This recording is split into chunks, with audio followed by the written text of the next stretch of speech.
Qatar Arab Saudi untuk Indonesia menilai rencana massa yang akan sholat Jumat di seputaran Jalan Sudirman Tamrin 2 Desember mendatang tak lazim. Sementara Wakapolri menegaskan tindakan pengamanan atas rencana aksi damai berada di Polda Metro Jaya. Wakapolri Komjen Syafruddin Kamis siang bertemu dengan Duta Besar Arab Saudi Osama Mohammed Al-Suibi untuk membahas sejumlah hal, di antaranya mengenai isu keamanan serta penanganan teroris di dunia. Menanggapi adanya rencana aksi damai 2 Desember yang dilakukan dengan cara sholat Jumat di jalan, Dubes Arab Saudi menilai hal tersebut tidak lazim. Meskipun secara umum, umat muslim tak dilarang untuk beribadah dimanapun.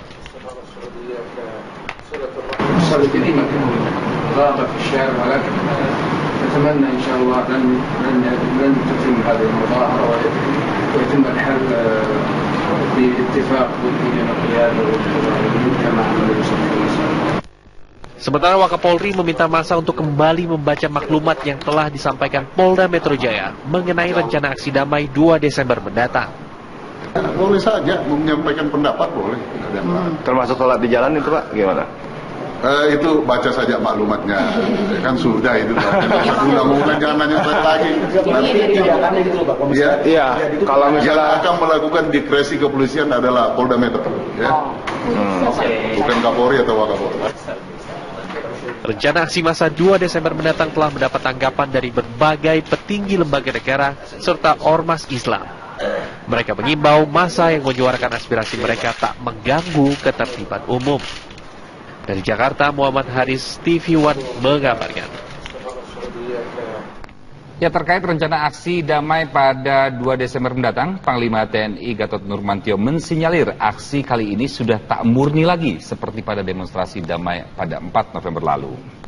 Gatot Nurmantio mengajak warga untuk menggelar aksi serentak doa bersama di daerah masing-masing pada 30 November nanti. Aksi ini sudah selesai. Apa yang diminta sudah diberikan pemerintah lewat Kapolri, proses hukum sebagai tersangka.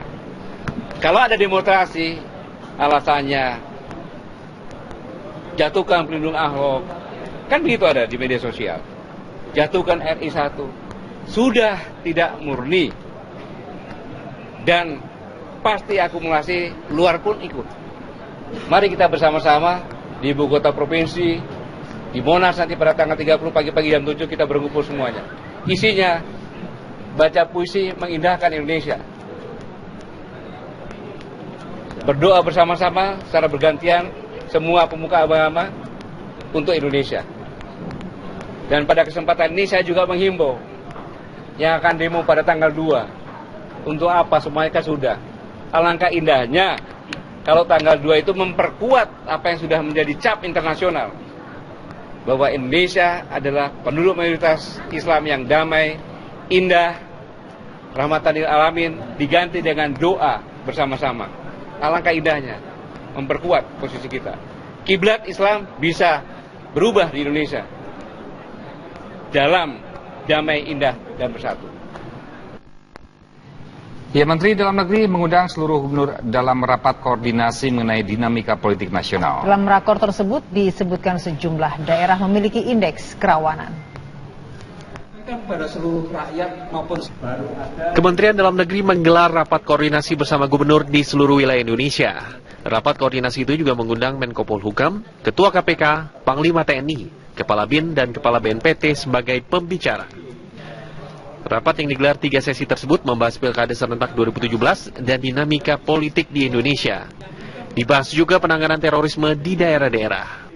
Mencermati setiap gerakan perkembangan dinamika secara nasional, masing-masing provinsi punya karakteristik masing-masing, ada otonomi khusus, ada otonomi biasa, ada keistimewaan, dan sebagainya, maka ini kita kumpulkan supaya ada persepsi yang sama. Sedangkan Menko Polhukam menyatakan bahwa ada kerawanan yang dipicu oleh Pilkada serentak. Yang kita sudah tahu ada satu indikasi-indikasi tertentu yang menilai masalah indeks kerawanan pemilu, ya, itu sudah kita miliki dan beberapa bulan yang lalu kita sudah tahu Dan kita sudah instruksikan supaya kerawanan-kerawanan yang terjadi di beberapa daerah tentang penyelenggaraan pemilu dapat kita eliminasi sebelum pemilu berlangsung. Menko Polhukam menyatakan ada 3 wilayah yang memiliki indeks kerawanan, yaitu Aceh, Jakarta, dan Papua. Berkaitan dengan isu demo 25 November dan 2 Desember, Menko Polhukam dan Mendagri menyatakan tidak ada bahasan khusus mengenai hal tersebut. Dari Jakarta, Randy Wicaksana, Muhammad Rafi, TV One mengabarkan. Komisi 3 DPR RI akan memanggil Kapolri Jenderal Polisi Tito Karnavian untuk membahas rencana demo 2 November. Sejumlah anggota DPR menilai informasi soal makar terkesan berlebihan.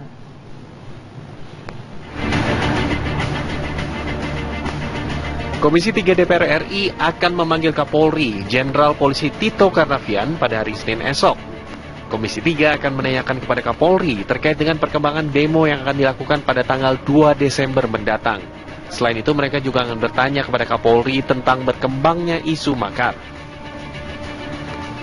Pernyataan itu adalah di dalam konteks adalah deteksi dini awal, dan itu adalah tugas daripada polisi. Dia harus melakukan itu karena dia tugasnya untuk melakukan penertiban terhadap persoalan-persoalan yang terjadi. Karena itu menurut saya jangan terlalu jauh kita menafsirkan terhadap hal tersebut. Taufikul Hadi juga menambahkan bahwa makar itu adalah sebuah upaya untuk menjatuhkan pemerintahan yang dipilih oleh rakyat secara inkonstitusional. Dan jika itu terjadi, yang paling menderita adalah rakyat. Dari Jakarta, Syafati Suryo, Azharina Rotoma, TV One mengabarkan. Ya, polisi, TNI, dan ulama sepakat untuk menjaga keamanan dan stabilitas jelang aksi damai 2 Desember. Untuk menjaga kebinekaan juga digelar istighosah dan doa bersama.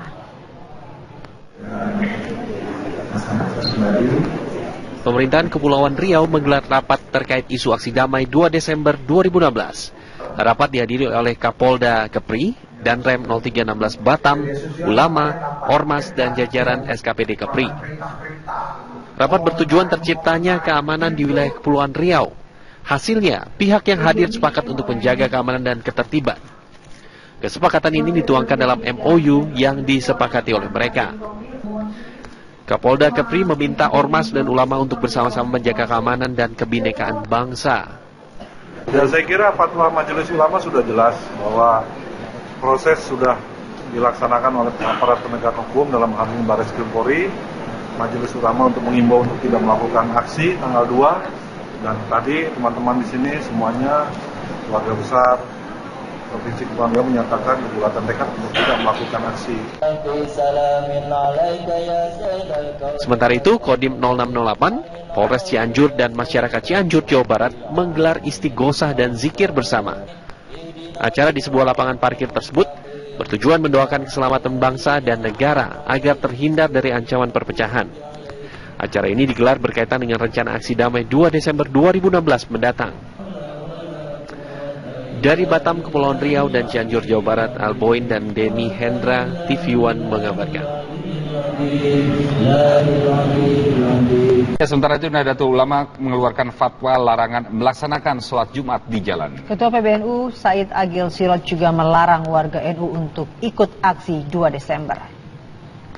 Bukan, sholat di Jumat di jalan itu tidak sah menurut mazhab Syafi'i dan mazhab Maliki. Kalau imamnya di masjid, makmumnya keluar-luar nggak apa-apa. Itu kalau sengaja dari rumah mau sholat Jumatan di tengah jalan, sholatnya aja nggak sah. Belum lagi mengganggu ketertiban, mengganggu kepentingan orang lain. Ya, rencana pergantian Ketua DPR dari Ade Komarudin kembali kepada Setia Novanto terus bergulir. Dan fraksi Partai Golkar di DPR kemarin menggelar rapat tertutup membahas rencana tersebut. Fraksi Partai Golkar di DPR menggelar rapat tertutup membahas pergantian Ketua DPR dari Ade Komarudin kepada Setia Novanto Rabu kemarin.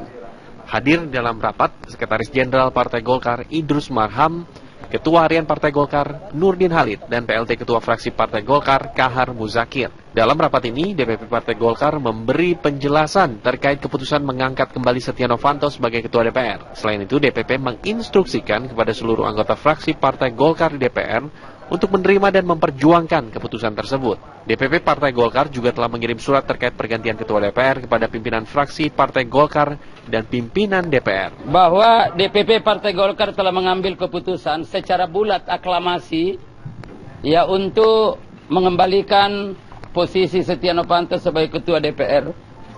Ya, dengan pertimbangan bahwa setelah melalui proses ya apa yang dituduhkan ya Setia Novanto di dalam proses-proses yang ada itu kemudian mengajukan judicial review ke Mahkamah Konstitusi, lalu kemudian Mahkamah Konstitusi mengambil sebuah keputusan bahwa penyadapan yang dilakukan itu tidak menjadi alat bukti. Kemudian yang kedua adalah bahwa tuduhan tentang pemufakatan jahat itu juga tidak.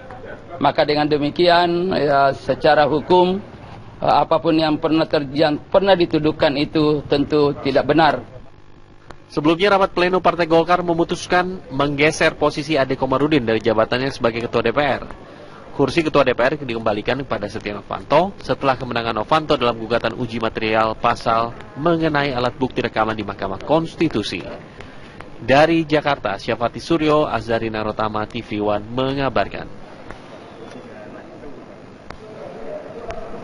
Ya, Ade Komarudin belum mengambil sikap atas keputusan DPP Partai Golkar yang akan menggeser posisinya dari Ketua DPR. Akom akan menimbang dan berkonsultasi kepada senior Partai Golkar terlebih dahulu.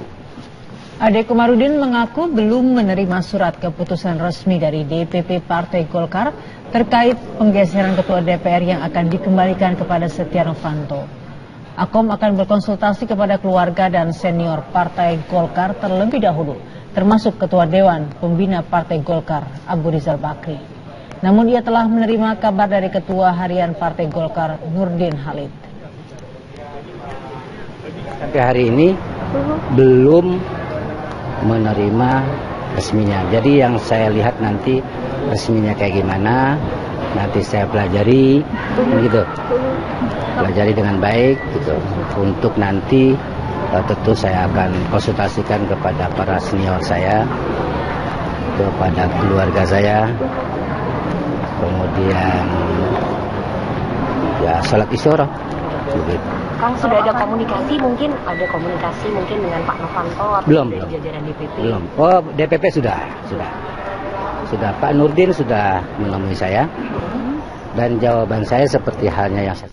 Ya, bagaimana aturan penggantian pimpinan DPR RI? Berdasarkan Undang-Undang MD3 dan Tata Tertib DPR, pergantian pimpinan DPR bisa dilakukan dengan sejumlah persyaratan.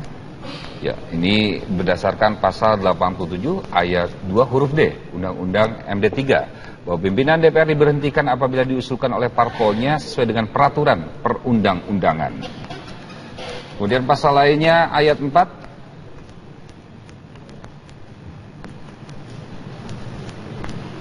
yang berisi dalam hal seorang pimpinan DPR berhenti dari jabatannya, penggantinya berasal dari parpol yang sama.